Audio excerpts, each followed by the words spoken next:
Hi, welcome to Made to Heal with Angela Brown. So, I'm going to talk about the managing stress and anxiety with mindfulness here in just a sec.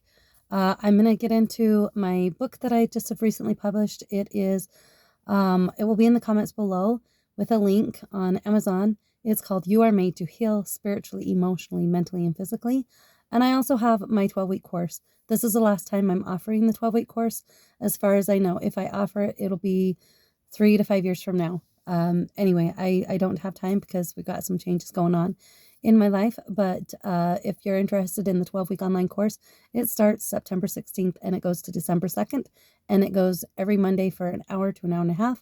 And then one-on-one 15-minute phone call with me. And that it dives deep into what my book is, but the tools and techniques that are in my book, but it just dives in a little deeper. So it's just more intense than anything. But if anything, just get the book. It helped me on my healing journey. All the things that have helped me because I dealt with depression and suicidal thoughts for 30 plus years. I was not in a good spot and I didn't have the tools and didn't know how to go about my healing. When I hit rock bottom, I cried out and called on Jesus's name, and it took several times. And I feel like he and God have led me on just this most beautiful journey of healing. And once your journey of healing starts, it never ends. It continues to go on. And so it's a beautiful journey. So click those links if you're interested. So I'm going off of the manual of what is it called? Finding Strength in the Lord, the emotional resilience that the Church of Jesus Christ of Latter-day Saints put on. If you go to the churchofjesuschrist.org, you will see the emotional resilience manual. And I highly recommend you do it with family members, neighbors, friends, whatever, others. Others are so important along this journey because they help you stay accountable. Usually when we're doing something on our own, there's no one there to help us, encourage us and stay accountable. And so it's harder. It's harder to complete it. So I want to talk about in this manual, it talks about the importance of mindfulness. And that is something, so before this manual came out, 5 years before this manual came out, that's when I had hit rock bottom. That is when God started to show me things and introduce me to classes, books, courses, you name it, just so many things. And that was one of the first things that I learned. I'm like, wow, I've never learned to do any of that, or was never really taught. And so when I learned the importance of just breathing, a lot of the times, so this is what I've learned, most all of us are not getting oxygen to the brain in the proper amounts. We're not getting enough oxygen to the brain. So it's important to, usually when we feel stress and anxiety, we put ourselves up in this fight or flight mode, and it's just we get shortness of breath. We just, we're not focusing on getting enough air. And when we just slow down, when we're nervous, scared, or whatever, we get the anxiety or we have the stress, if we would just slow down, remove ourselves to a quiet place and just breathe, take in those deep breaths. It helps every time. I have an app. It's called Triple Flame, and it gives you a choice. I think it's 3 minutes, 5 minutes, or 10 minutes of mindful breathing. And it's actually, you can do guided or unguided. And I like to do guided. And some of both, right? But to start out, I like to do guided. So if you haven't done any meditation or mindful breathing, it will help you to do the guided. Anyway, it will, in every situation, when I learned that mindful breathing calms every situation, it will help you in all stressful situations. That's when it became an important part of my life. And so mindful breathing is so, so important. Don't ever underestimate. And as you're taking these deep breaths, sometimes you're going to have lots of thoughts flood in and out of your mind.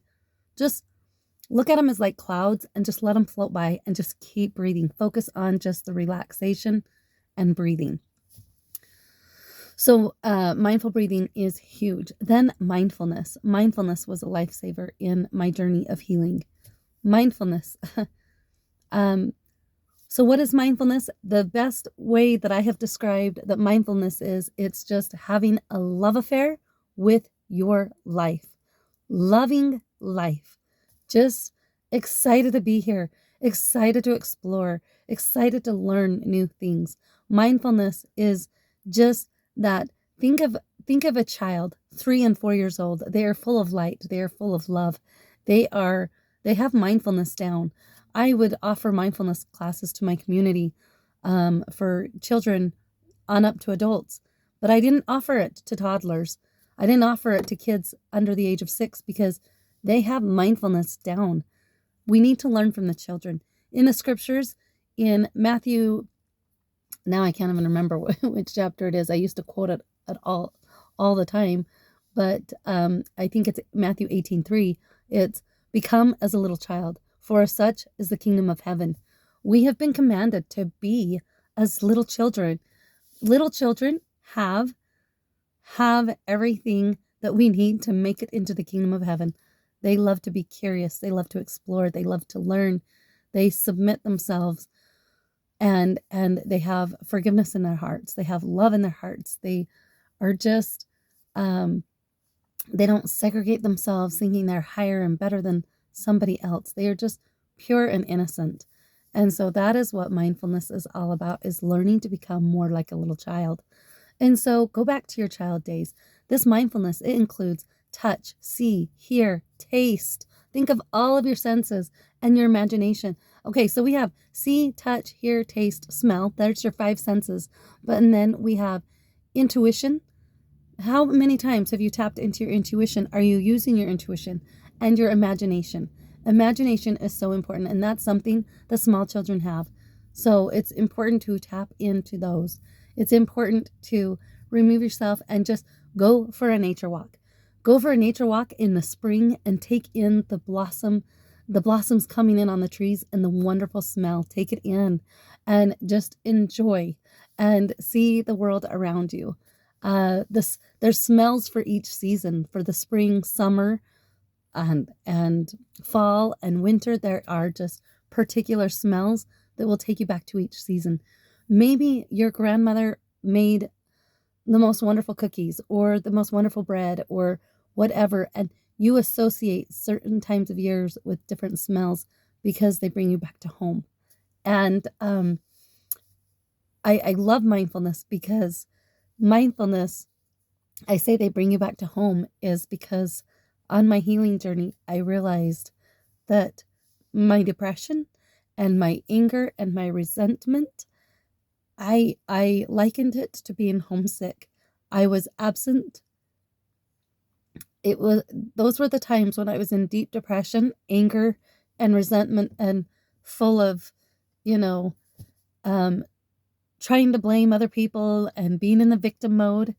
I was just in a stuck and ugly place.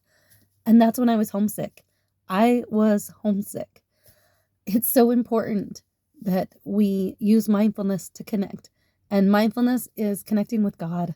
It's connecting with God. And when we are having our negative emotions and we're stuck in a rut, that's when we're homesick. And what do we do when we're homesick? We call home. We want to connect to home. We want to feel that safety, that security. And when we are connecting with God and our Savior Jesus Christ, we have that connection. We have that security. And they lead you into becoming more like a child. When you submit your will to theirs, you learn what it's like to be mindful. You start to enjoy, you learn to enjoy the 5 senses plus your intuition and your imagination. It is so important not to let those go. Rekindle those. We already, of most of us adults, most all adults, if not all, I dare say, have lost touch with their inner child. We all have this inner child within that loved life and that was excited to show up. Are you loving life? Are you excited to show up? Do you love your job? Do you love what you're doing day in and day out? Or is it a drudge? Is it just weighing you down and pulling you into this pit. So it's important to recognize your feelings and where you're at. And I'm going to get into tomorrow's some ideas more of having mindfulness, but I am telling you, in my journey, mindfulness helped me completely. It just it is a go-to tool every day for me. And it's that important, having mindfulness and having that love for life. God doesn't want a bunch of miserable people walking around not enjoying their life. He wants us to connect with Him, and He wants to show us how exciting life is, how beautiful life is, how magical life is. So it's important to not lose yourself and lose sight of the importance of mindfulness in your healing journey. So God bless. Please like and subscribe to my channel. And until next time, we'll be talking to you later. Bye.